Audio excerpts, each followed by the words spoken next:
Hey, welcome. Leaders don't just communicate with words. They do so much more. They command rooms, they build trust, and they project power, all through this unspoken language. Today, we're going to decode the body language of leadership and really get into the silent signals that separate followers from those who truly lead. Long before this was a science, keen observers like Sherlock Holmes understood a fundamental truth. Our bodies kind of give us away. Every tiny movement, from our posture to our handshake, reveals a piece of our story, whether we want it to or not. So just how much of the story does it tell? Well, according to some groundbreaking research by Albert Mehrabian, a staggering 55% of any message's impact is nonverbal. 55! That's more than half. It's not just what you say, it's how your body is saying it. And that makes body language the most critical piece of communication. And that leads us to this core idea from former FBI agent and body language expert Joe Navarro. He says, you are always transmitting. Think about that.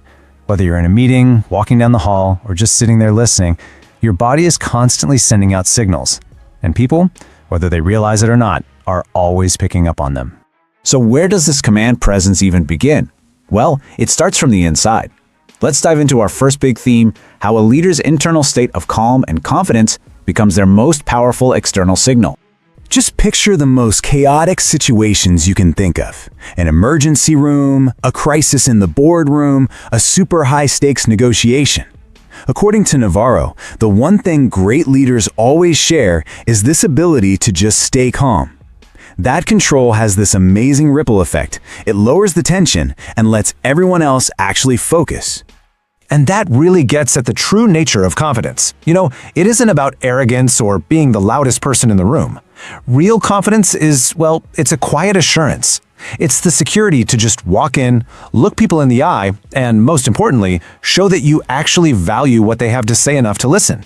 Joe Navarro tells this great story about General Colin Powell that just captures this perfectly. He said Powell could walk onto a stage, and before he even said a single word, the entire room would feel his presence. Now that's the goal, a state of being that projects authority and security without you having to say a thing. Okay, so let's build on that internal state. Now let's talk about the external behaviors, the things that actually forge connection. Because let's be honest, a leader who can't connect is really just giving orders to an empty room. And it doesn't have to be super complicated. Navarro boils it down to 3 really basic actions. First, connect with your eyes. Actually see the people in front of you. Second, have a pleasant, relaxed look on your face. It just takes the edge off any tense situation. And third, and this is a big one, fight the urge to always be talking. Listening, that's what earns you loyalty. I love the story behind this slide. Navarro remembers a 4-star general telling him that true military leadership really needs 2 things: incredible mental strength to handle any challenge and an equal amount of warmth. That warmth, he said, is what makes a leader approachable and makes people trust you. And that brings us to what might just be the single most valuable trait a leader can have: approachability.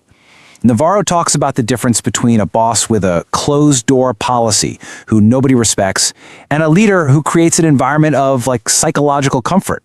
When your people feel safe enough to come to you, that's when you get their best ideas and their fierce loyalty. Okay, so we've covered the internal state and the big picture ideas for connection.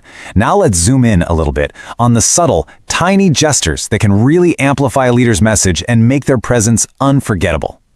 Great leaders, they don't have jerky, anxious movements. Their gestures are smooth, they're deliberate. They aren't constantly distracted by their phones. They give you their full attention.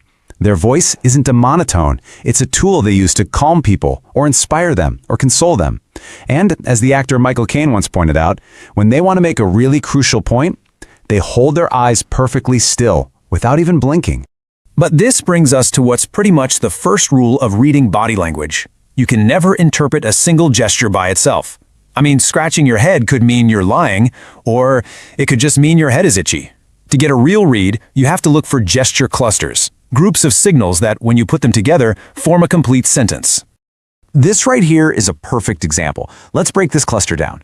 So we've got the hand-to-face gesture with the index finger up on the cheek. We see the arms and legs are crossed really tightly, which is a defensive posture, and the head is tilted down, signaling a negative or even hostile attitude.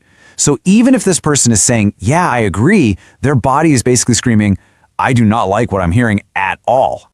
So, just as important as what you should do is what you absolutely have to avoid. And that's where pacifying behaviors come in. These are the little self-soothing things we all do when we're nervous or uncomfortable, and they just broadcast a lack of confidence to everyone who's watching. The trick then is to become aware of these little tells, constantly touching your face or neck, shifting your weight back and forth, pulling at your clothes. These are all signals of insecurity. As Navarro points out, even just looking uncomfortable in a new suit can send the message that you don't really belong in a position of authority. All right, now let's apply all of these principles to one of the most intense, most scrutinized environments on the planet: international diplomacy.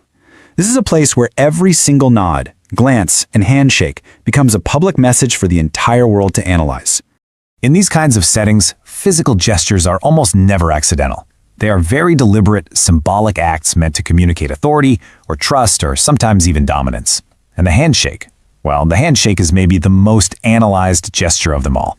It sets the tone for everything that follows. So, what actually makes a powerful handshake? It's not about a bone-crushing grip, which can actually signal aggression or even insecurity. A truly confident handshake is all about full palm-to-palm contact with moderate, balanced pressure. It's a nonverbal way of saying, I'm open, I'm sincere, and I'm meeting you as an equal. Now, this is where it gets really fascinating, watching how experts break down these tiny moments. In one meeting, analysts pointed out that Putin extended his hand first, which signaled eagerness. In response, Trump used a series of these assertive little pats on Putin's hand.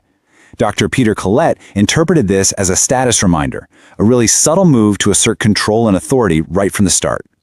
So we've seen how body language starts from within, how it builds rapport, and how it all plays out on the world stage. So let's bring it all together and think about what this means for you. This right here is the ultimate takeaway.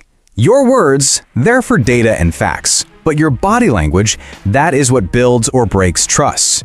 It negotiates all the complex dynamics between people, and it reveals your true emotional state.